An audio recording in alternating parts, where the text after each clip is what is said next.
Joining me now is entertainment reporter for news.com.au, Bronte Coy, and Sky News contributor Louise Roberts. Ladies, welcome. Louise, can you tell us about Catherine's involvement with taking action on addiction? Yeah, so Catherine has a great footprint in supporting people with mental health issues and addiction as well, as you said in your note just then. Her words are so evocative and powerful, and she really uses her platform in such an authentic way. This week it's National Addiction Week in the UK, and so to mark that campaign through the charity of which she's been the sort of sponsor for about 4 years, she's released a beautiful statement in which she says, addicts are not addicts by choice. They deserve our empathy and our support. They don't deserve to be ostracised by society. They need help to conquer addiction. And what I thought was also interesting, Caro, is she said there's a fine line between having a regular life where you're not blighted by drugs and alcohol and descending into addiction. So I think those words are very powerful and will resonate sort of far and wide, not only in the UK but also globally, because she understands that empathy is very important. And isn't that a great theme that she keeps bringing up as well, empathy? I think she's really felt the benefit of that and support and love during dark times. And she'll carry that theme, of course, through to her concert this week at Westminster Abbey. So as far as getting the tone perfect on a statement about addiction, she's absolutely nailed it, I think. I think so, and it's another one of those topics that we need to talk about, similar to Queen Camilla and domestic violence. Like, it's not a sexy topic, but it is a really important topic that we need to have those honest conversations and people who are willing to advocate for them. So I think it is an absolute credit. And Bronte, those front pages of Catherine hugging 17-year-old cancer patient Liz Hatton, well, they are very hard to forget. She passed away this week. What did Catherine have to say in her tribute? Yeah, Liz really captured the hearts of people here in Britain, but also all around the world. And as you said at the top of the show, it's been just a few weeks since those photos came out of her giving Kate a hug. And it was such a poignant moment because, of course, Kate had just finished up her chemotherapy treatment and Liz was undergoing her own battle. But first of all, to read the statement that William and Catherine released shortly after Liz's death, they wrote, "We're so sorry to hear that Liz Hatton has sadly passed away. It was an honour to have met such a brave and humble young woman. Our thoughts and prayers are with Liz's parents, Vicky and Aaron, and her brother Matteo at this unimaginably difficult time." And that was signed W and C. And I think what's really important is that, that she got that moment, though, to shine her light in the time before her tragic death at such a young age. The fact that she was an inspiration to so many because she created a bucket list rather than focus on the terrible journey that she was on. She created a bucket list of things that she'd like to do before she passed. And through the platform she was given, she was then able to do a lot of it. She photographed a film premiere. She photographed the models at a fashion shoot. She was able to hold her own photography show. And that all happened, at the age of 17. And it's a terrible ending to her story, but it is also one that's provided inspiration to so many. And I know that it would have been just such a poignant moment and that Kate would also really be feeling that now. Yeah, I expect that she would be. Now, Louise, despite, again, a tough year, Catherine will still be making further public engagements. We know her Christmas Carols concert is coming up, but we understand she's also going to be taking part in the Qatari state visit. Is that right? That's right. So the Qatari royal family are visiting the UK this week. In fact, the Emir of Qatar and his wife, the Sheikh and his wife, arrive at Stansted Airport, I believe, tomorrow, which is sort of the main sort of airport for private and royal jets northeast of London. They'll arrive on Monday, and then on Tuesday, Catherine and William will officially receive the Sheikh and his wife on behalf of the King. They'll then travel with the Sheikh and his wife to Horse Guards Parade, where there'll be a big ceremonial event put on for them, including Horse Guard Parade, etc., which is a beautiful royal tribute to the family as well. I think on Tuesday night there's going to be a white tie ball, which is meant to be like the creme de la creme, the sort of pinnacle of the royal visit. Unfortunately, I don't believe Catherine will be there.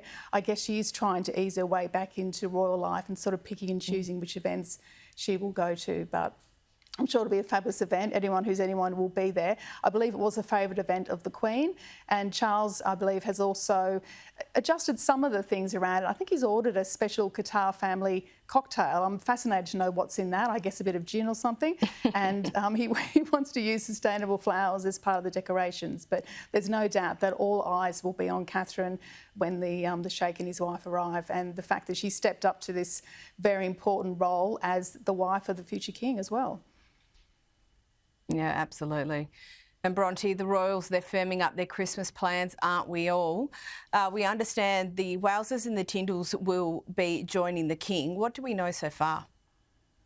Yes, just like so many other families around the globe, the Royals are getting their Christmas preparations ready. So we do know that the Prince and Princess of Wales will join on Christmas. There has been speculation that they would have the Christmas Day lunch, possibly with the Middletons or at Amner. They'll be staying at Anmer Hall nearby. So that was up in the air, but it does appear that they will be spending Christmas Day with King Charles and Camilla and the rest of the royals. After all, they'll of course have the Christmas Eve celebrations. There's a lot of emphasis put on that in the royal family. There'll be a black tie dinner that evening, but I also know they exchange gifts that day. And then the following morning, we'll see them all out at their Christmas Mass at the nearby church. And then later in the day, of course, the Christmas lunch. And it is a gathering of the extended royals. There'll be the Duke and Duchess of Edinburgh and their two kids, Princess Anne, the Tindalls, their children, Beatrice and Eugenie, their children and their partners.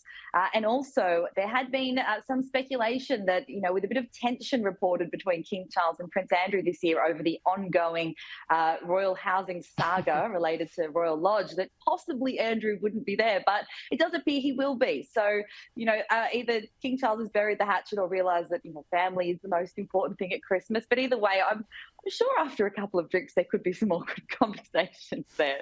But yes, and one thing that's been really lovely to read about after such a difficult year for the Royals, the Mirror over here in the UK recently reported that King Charles is currently at Sandringham and he's looking very happy and healthy, and he's excitedly preparing and overseeing the decorations himself as he gets it all ready. So it's an exciting time, and it's just really nice to hear that they're looking forward to a big family Christmas like we all are. But again, after such a tough year, they'll be really enjoying that one. I think they will be. And Louise, the royal family Christmas plans have been described as chaotic. I thought all Christmas plans, or all family Christmas plans, were a bit chaotic, but why is that? Oh, absolutely. I don't think they're chaotic in the way that the rest of us are charging to the supermarket at the last minute because we've forgotten the cranberry sauce or something like that. But I think what the reference is, it was Duncan Larcombe, I think, who made this comment during the week, a royal expert.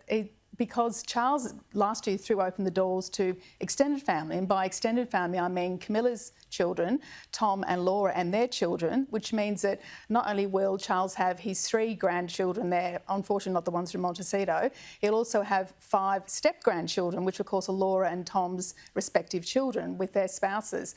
So there'll be a wide range of people. As Bronte says, if the Duke of York turns up, Sarah Ferguson's another name that's been mentioned, of course, along with Eugenie and Beatrice, their daughters. So I did a rough count. I think probably about 35, 40 people could in fact be there for the 3-day event. But I don't believe Charles is as strict as making everyone stay for the 3 days as perhaps his mother did. Yeah, looking after 40 people for any family occasion for that length of time is going to be chaotic, whether you're royalty or not. But Louise, I just want to stay with you and look, talks of family reconciliation, that's been a little quiet lately, but an interesting report this week. An allegation that the King is apparently not answering Harry's phone calls. What do we know? Well, I'm not altogether surprised to hear this, I have to say, Caro, because we know that the guard is up. They're very reluctant to talk about anything. They fear still that tidbits will be commercialised or be leaked to various, Sussex-friendly publications. But the story is that since their meeting in February, when Harry, of course, made his mercy dash to the UK to see his cancer-stricken father, the comms have been pretty much non-existent. I believe Harry tries to ring. He gets a message not available.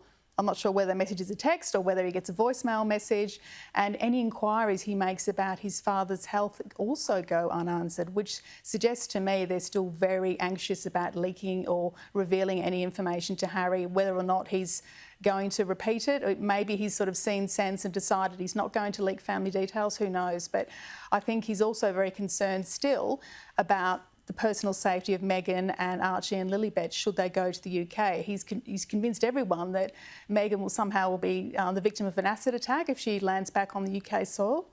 I don't see how.